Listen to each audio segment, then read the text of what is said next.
The searing African sun beat down on the parched earth, casting long, distorted shadows as a battered Land Rover rumbled across the rough terrain. Inside, a small, trembling bundle lay swaddled in a blanket, an almost unbearable weight in the arms of the driver. Its tiny, golden fur, matted with dust and dried blood, was punctuated by a fresh, jagged gash above its left eye, another scar, another testament to a world far too harsh for a creature so young. This was Quito, a leopard cub barely old enough to walk with confidence, and this was not his first return to the sanctuary. Each time he reappeared, he carried a new mark, a silent, painful question etched into his fragile form. At the heart of the bustling yet somehow serene African wildlife sanctuary was Dr. Elena Petrova. Her hands, usually stained with antiseptic or rich earth, moved with a practiced grace that belied the relentless demands of her work. An American wildlife veterinarian whose reputation preceded her, Elena had traded the gleaming, sterile operating rooms of world-class urban hospitals for the raw, untamed beauty of the African wilderness. She was a woman driven less by ambition and more by a profound, almost spiritual connection to the creatures she served. The loss of her own beloved companion animals in her youth had left an indelible mark, fueling an empathy that transcended species, transforming her career into a relentless crusade for the voiceless. She carried her past burdens with a quiet dignity, each rescued animal a small triumph against the tide of sorrow. The sanctuary itself was a paradox, a beacon of hope nestled amidst the harsh, unforgiving landscape. Its buildings, a mix of weathered wood and corrugated iron, blended seamlessly into the surrounding savanna, offering rudimentary but crucial infrastructure for rehabilitation. The air hummed with the symphony of distant calls and the rustle of unseen life, a constant reminder of the majestic wildness it sought to protect. But beneath this idyllic facade lay a constant struggle against poaching, habitat loss, and the ever-present threat of human-wildlife conflict. It was a place of both breathtaking beauty and profound challenges, a microcosm of the continent's grand, tragic narrative. Quito's initial arrival had been much like this one, a small, injured shadow brought in by concerned rangers. Then, it had been a deep bite wound on his flank. Elena had spent weeks nursing him back to health, watching his small, intelligent eyes track her every move. He had recovered, grown stronger, and eventually, with a pang of hopeful regret, had been released back into the wild, GPS collar blinking a silent promise of monitoring. But the promise had been broken, not by the collar's failure, but by the relentless cruelty of fate or foe. He'd returned a month later with a torn ear, then a few weeks after that, a deep claw mark across his shoulder. Each time Elena's heart seized, a growing dread creeping in. These weren't random accidents. They were too frequent, too severe, too deliberate. This time the cut above his eye was angry and deep, hinting at a struggle far more brutal than the previous encounters. Elena's jaw tightened as she gently cleaned the wound, her gaze flicking to the faded scars that marred his tiny body. Something was terribly wrong. Quito was not just an unlucky cub, he was a target, or perhaps a pawn in something far larger and more sinister brewing in the wild. The repeated injuries, the precise nature of some of the wounds, they spoke of a deeper, unresolved issue out there in the vast, untamed expanse. Elena looked into Quito's pleading eyes, a silent vow forming in her mind. She couldn't let him go back alone again, not this time. His fight was becoming her fight. This cub's story, fraught with peril and resilience, is just beginning. Quito's journey is a testament to the struggles faced by countless animals in the wild and the unwavering dedication of those who fight for them. If you want to follow Quito's remarkable path to survival and discover the mystery behind his recurring scars, make sure to subscribe to our channel and join us in protecting these magnificent creatures. Your support helps us give a voice to the wild. Elena and her team found themselves in a relentless cycle, each return of Quito to the sanctuary deepening their frustration and concern. His injuries, though never life-threatening due to prompt intervention, were consistently brutal, telling a silent, harrowing story of survival. The first time, it was a deep gash along his flank, suggesting a territorial skirmish with an older, stronger leopard. They'd stitched it, administered antibiotics, and released him back into a carefully chosen section of the reserve, confident he would learn to navigate its dangers. Yet, days later, he reappeared, this time with ragged claw marks across his face and a strained shoulder, indicating another violent encounter, perhaps with a baboon troop or even a hyena. The veterinary team, under Elena's precise guidance, meticulously documented every scratch, every bruise, every puncture wound. They took tissue samples, ran blood tests, and even installed a tiny, non-invasive camera on Quito's collar during one of his brief returns, hoping to capture snippets of his life in the wild. The camera footage, however, yielded little, mostly showing Quito navigating dense undergrowth or resting peacefully, offering no definitive answers about his aggressors. Theories abounded among the staff. Perhaps Quito was simply an exceptionally clumsy cub, prone to unfortunate accidents. Or maybe his mother, if she was even still alive and caring for him, was struggling to protect him in a particularly harsh region. Some speculated he wandered into human settlements by mistake, though the nearest village was miles away and well protected by fences. Elena, however, had a gut feeling that it was something far more specific, far more sinister than mere bad luck or natural predation. Despite the constant physical trauma, Quito exhibited an almost defiant resilience. He would arrive at the sanctuary, sometimes limping, sometimes barely able to stand, but his golden eyes, though clouded with pain, never lost their spark. He snarled at the unfamiliar hands initially, a tiny bundle of fury and fear. But he quickly learned to associate Elena's gentle touch and the scent of antiseptic with relief. He would often rub his head against her leg, a purr rumbling in his chest, a testament to his burgeoning trust. This bond, forged in suffering and healing, only intensified Elena's resolve. She saw in Quito not just another animal patient, but a microcosm of the wild's fragile beauty, a creature fighting against unseen odds, and she felt an almost maternal instinct to protect him. Their initial attempts at resolution were well-intentioned but ultimately futile.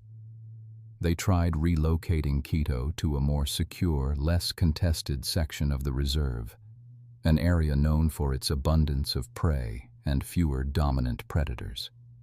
Yet, inexplicably, within days, Quito would somehow find his way back to his original, more dangerous territory, as if drawn by an invisible thread. It was baffling.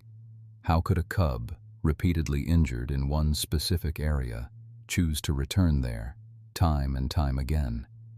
It was as if he was tethered to it, or perhaps determined to find something or someone within its perilous bounds. This pattern forced the team to consider a more proactive approach. Intensive, round-the-clock monitoring in the wild. They began drafting plans for a dedicated tracking team, equipped with advanced surveillance gear, ready to follow Quito's every move, hoping to finally identify the source of his repeated misery. As they pored over maps and data, noting the precise locations of Quito's reemergence and the nature of his injuries, a disturbing pattern began to emerge. The wounds often appeared to be from consistent impact, almost as if he was being ensnared or repeatedly escaping some kind of trap, or perhaps engaging in a prolonged, unequal battle, not just with other animals, but with something far more deliberate. It wasn't just bad luck, it was too consistent, too specific. A chilling hypothesis started to form in Elena's mind.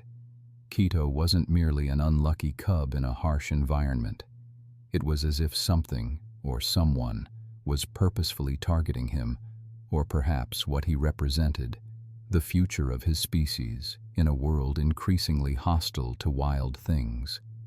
The stakes had just escalated dramatically, and Elena knew, with a cold certainty, that they were no longer dealing with purely natural phenomena.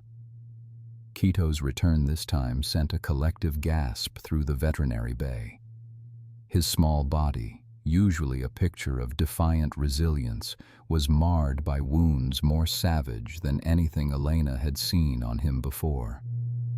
A deep, ragged gash ran along his flank, oozing crimson, clearly not from a typical territorial skirmish.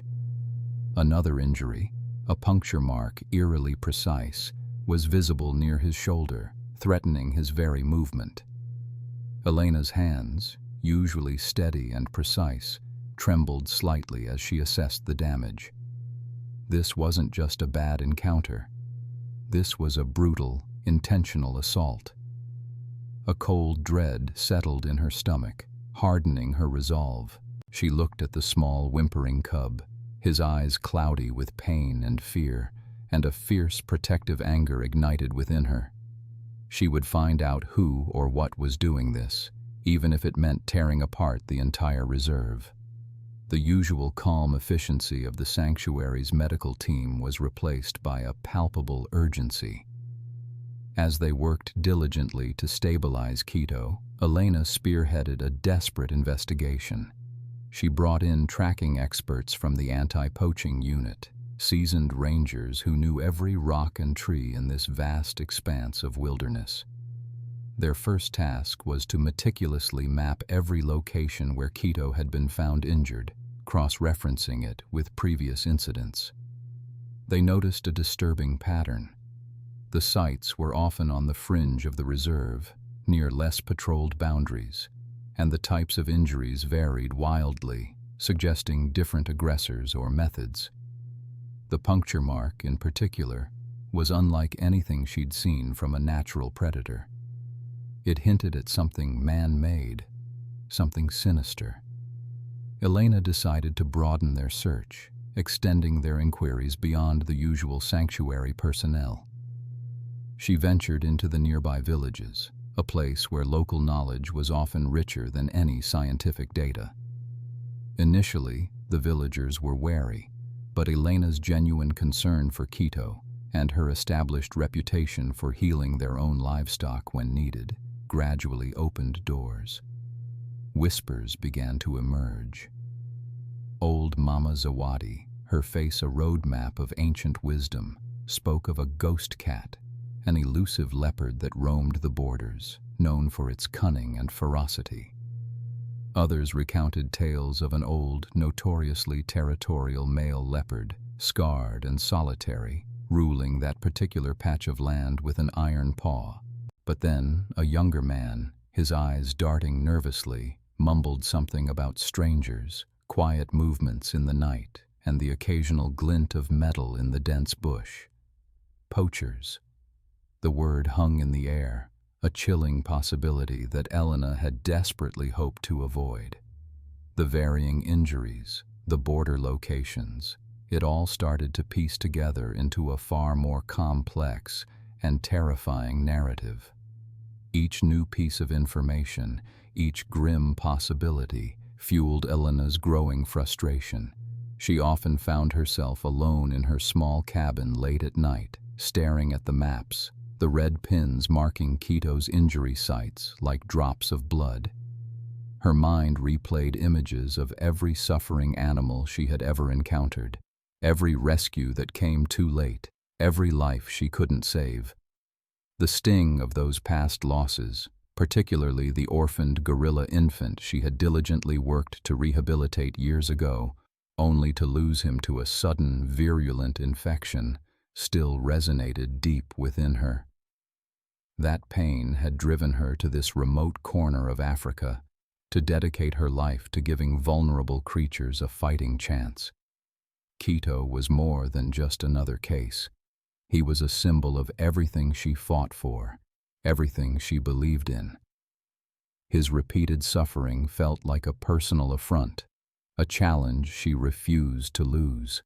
She couldn't, wouldn't, accept defeat. Her determination solidified into an unshakable resolve. She would uncover the truth, whatever it took, and protect Quito, no matter the cost. His future, his very survival, depended on it. The puzzle pieces, once scattered and seemingly disparate, were now clicking into place with an unnerving clarity. Elena's investigation, meticulously pursued through tracking data, veterinary analysis, and nervous whispers from the local community, was narrowing down the possibilities. The theory of a territorial male leopard, while initially plausible, didn't account for the subtle, yet distinct artificial markings found on Quito's latest wounds, a precision that spoke of intent beyond raw animal aggression. Nor did it explain the consistent pattern of injuries near the reserve's porous borders, a zone rarely frequented by the older, wiser leopards who preferred the deeper, safer territories. Slowly, inexorably, the evidence pointed away from a natural predator conflict and towards a far more insidious threat, a specific skilled poacher operating with disturbing impunity in the region. This wasn't just any poacher. Through careful triangulation of past incidents and the anti-poaching unit's intelligence network, a name began to surface, spoken in hushed, fearful tones. Jabari. He was a phantom, known more by his malicious efficiency than his face. Jabari was a ghost in the bush, renowned for his elusive tactics, his ability to melt into the landscape, and his chilling disregard for protected species. His documented history was a grim ledger of vanished rhinos, snares that specifically targeted big cats, and a trail of devastated wildlife populations. He viewed the animals not as living beings, but as commodities, their suffering an unfortunate but necessary byproduct of his illicit trade. His traps were notoriously cruel, designed to maim and incapacitate, ensuring easy capture without risking a direct confrontation. The puncture wound Elena had observed on Quito, so precise and deep, was horrifyingly consistent with a custom-fabricated hunting implement known to be in Jabari's arsenal. Quito's repeated injuries, his desperate attempts to escape, were not just unlucky encounters. They were battles against a cunning human adversary. This revelation struck Elena with a profound, unsettling shift in perspective. Her entire career had been dedicated to healing and protecting animals from natural threats or accidental human encroachment. Now, she was looking into the cold, calculating eyes of a human enemy, one who actively sought to harm the creatures she swore to protect. The protagonist's dilemma was stark. She was a veterinarian, a healer, her hands trained to mend and nurture.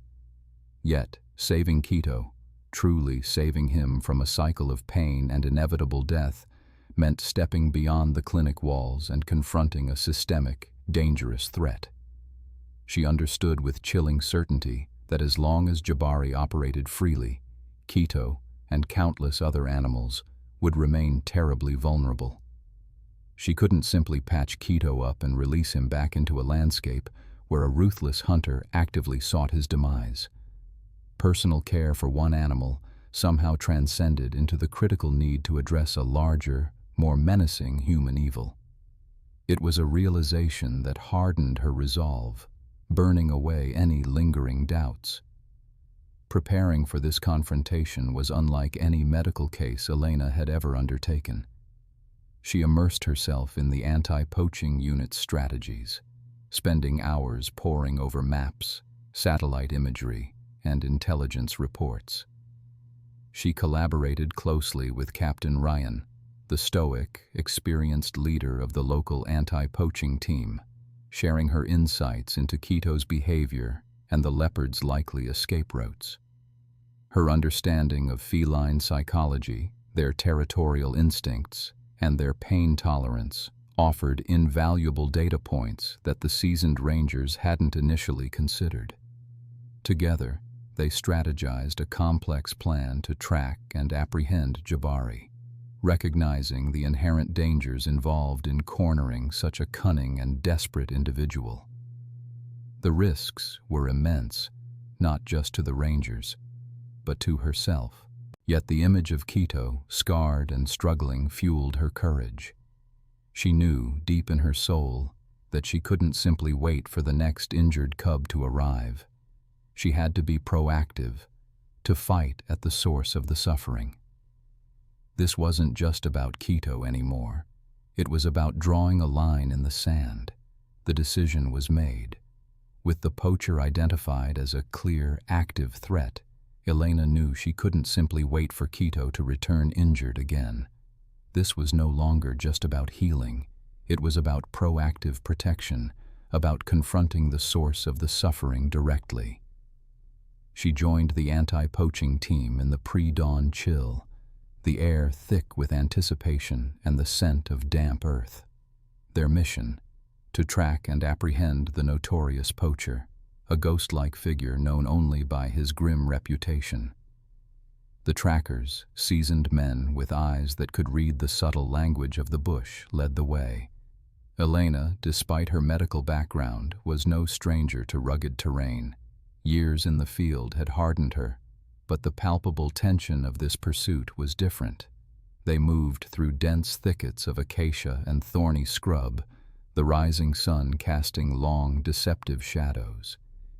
Every snapped twig, every distant bird call, ratcheted up the team's already heightened alertness. The poacher was known for his cunning, his ability to melt into the landscape, leaving barely a trace.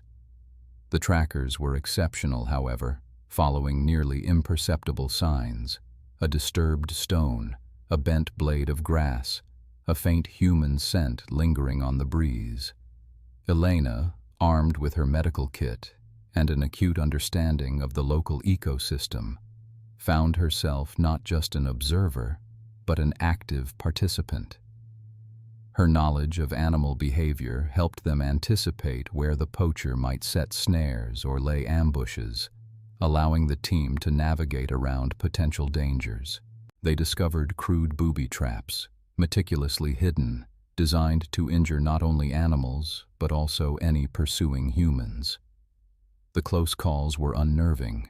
One ranger narrowly avoided a tripwire that would have sent a weighted log crashing down. Each avoidance underscored the brutal efficiency and absolute ruthlessness of their quarry. What truly transformed this perilous chase was Quito's unintentional role. The tracking collar, initially meant to monitor his movements for health and safety, now provided invaluable data on the poacher's likely trajectory. Quito, in his repeated attempts to navigate this dangerous territory, had become an unwitting pathfinder. His past movements, meticulously logged by the sanctuary's telemetry, showed patterns that, when overlaid with the poacher's known habits, began to paint a clearer picture of the antagonist's current position. "He's moving towards the dry riverbed," Elena would whisper, pointing to her tablet. Quito always skirted that area, suggesting it was a familiar crossing point for something dangerous. The team adjusted their course, relying on the cub's data to anticipate the poacher's next move, turning the hunter into the hunted. The irony was not lost on Elena. The very creature the poacher sought to exploit was now inadvertently leading to his downfall. The pursuit spanned hours, pushing everyone to their physical and mental limits. Just as fatigue threatened to set in, a faint wisp of smoke, barely visible against the distant tree line, caught the lead tracker's eye. A surge of renewed energy coursed through the team. They moved with renewed stealth, closing in on the source. What they discovered sent a chill down Elena's spine. Tucked away in a camouflaged clearing, hidden beneath an overhang of rock and dense foliage, was a makeshift camp. It was crude but functional, littered with evidence of recent activity. Makeshift cooking utensils, discarded food wrappers, and most chillingly, an array of traps, snares, and even crude, modified firearms. This wasn't just a lone, opportunistic hunter. This was a well-organized operation, the site of several freshly prepared animal skins, not just leopard, but antelope and even a pangolin, confirmed their worst fears about the scale of the poacher's destruction. Quito wasn't just a target of opportunity. He was likely part of a larger, more sinister scheme, either as prime bait for a larger predator, or perhaps his territory was simply a convenient hunting ground. The realization fueled Elena's resolve, hardening her determination to end this threat, not just for Quito, but for all the voiceless creatures caught in this illicit net. The poacher was close, very close. The pursuit had been relentless, a grueling dance between predator and prey across the unforgiving savanna. Elena, her muscles aching, pushed past the exhaustion, her gaze fixed on the GPS tracker's blinking signal that indicated the poacher's last known position. They were deep within a treacherous gorge, a labyrinth of ancient rocks and thorny acacia, where every shadow could conceal a threat. The anti-poaching team, led by the stoic but fiercely capable Ranger Mwangi, moved with surgical precision, their faces grim, weapons at the ready. Hours earlier, they had pinpointed the poacher, a notoriously elusive figure named Randall, known for his brutal efficiency and uncanny ability to vanish into the landscape.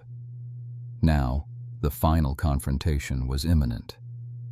Suddenly, Mwangi raised a hand, signaling a halt. The air hung heavy with a silence that screamed danger. Ahead, a faint glint of metal caught Elena's eye, a tripwire, barely visible amidst the dry grass. Randall was cornered, but he was prepared.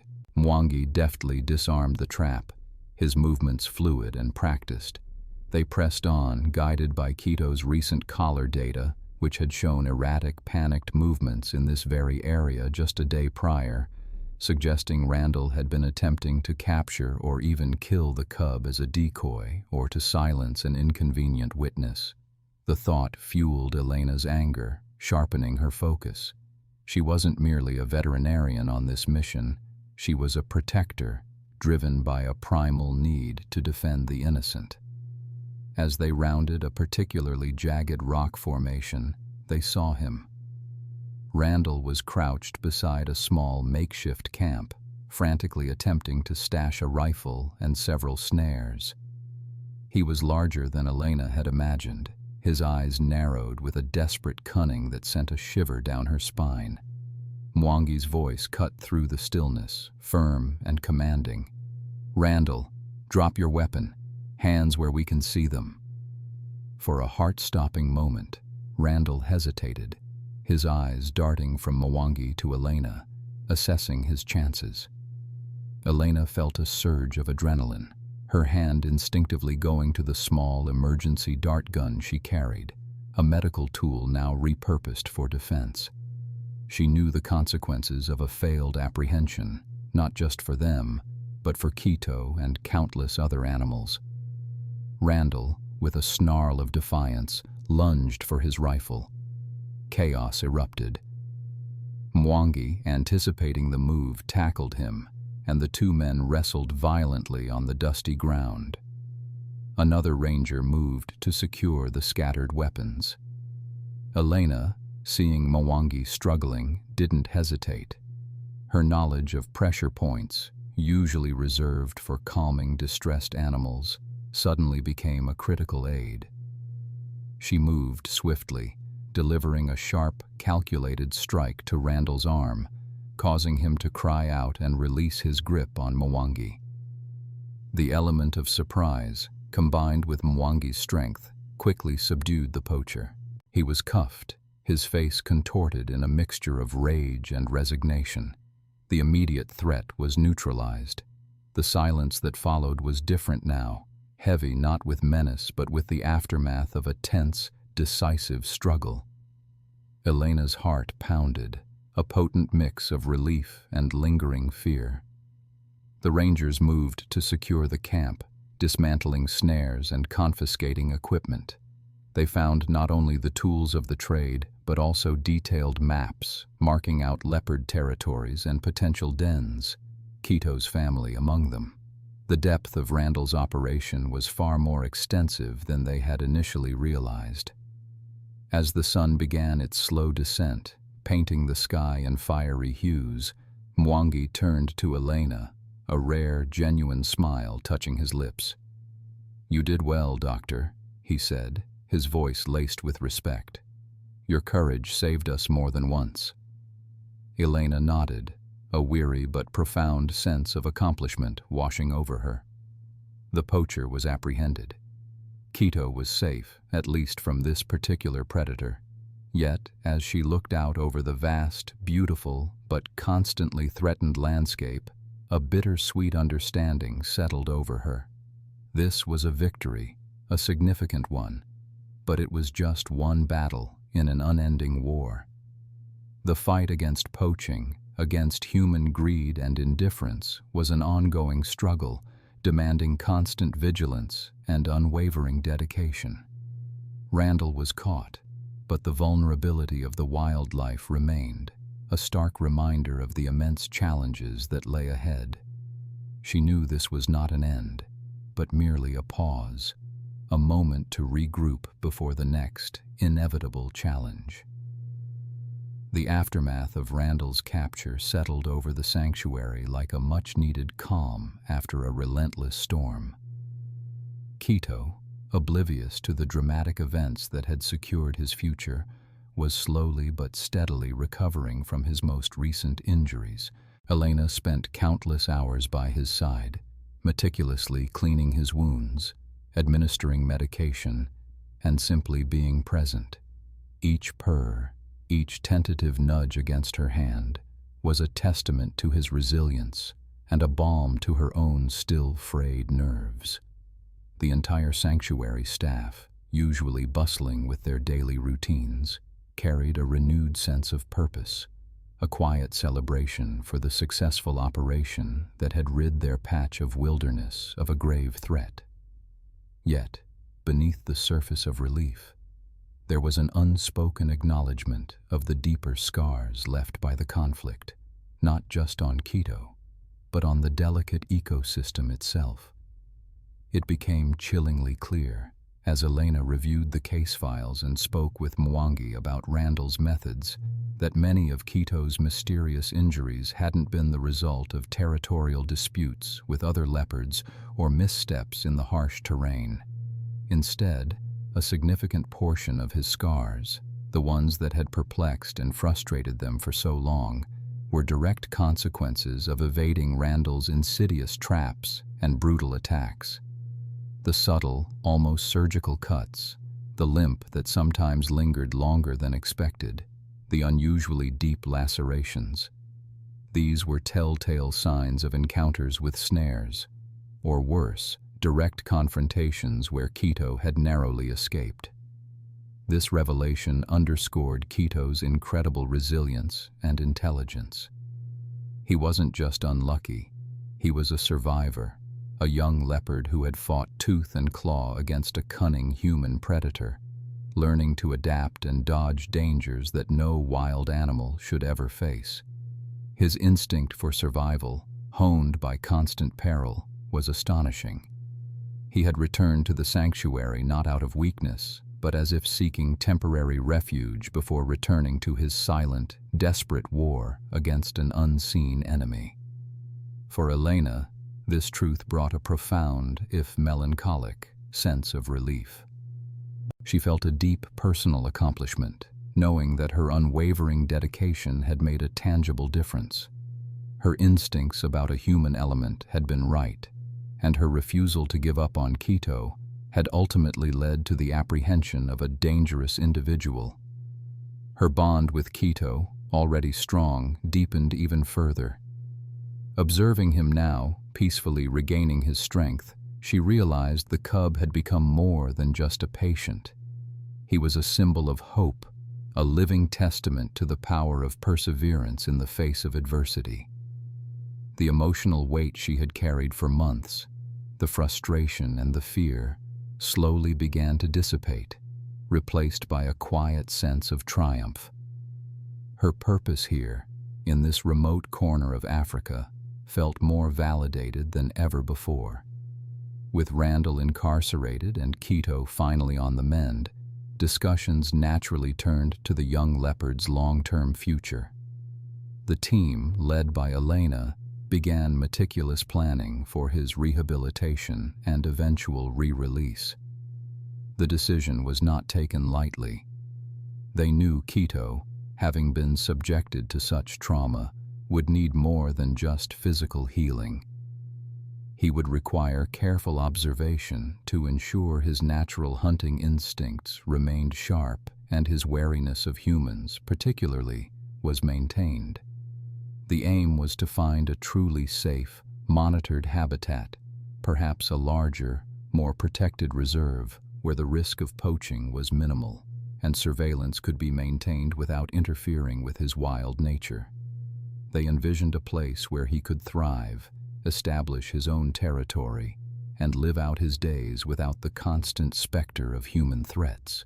It was a complex undertaking, requiring careful coordination with other conservation efforts, but Elena was determined. Quito deserved a future free from fear, a chance to be a wild, magnificent leopard, unburdened by the scars of his past.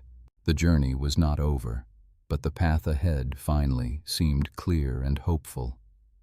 The air at the sanctuary vibrated with a renewed sense of purpose and relief following Randall's apprehension. Quito, now a year old, had blossomed into a robust young leopard, his former scars fading into the tawny magnificence of his coat. His last bout of injuries had healed remarkably, a testament to Elena's dedicated care and his own fierce will to survive.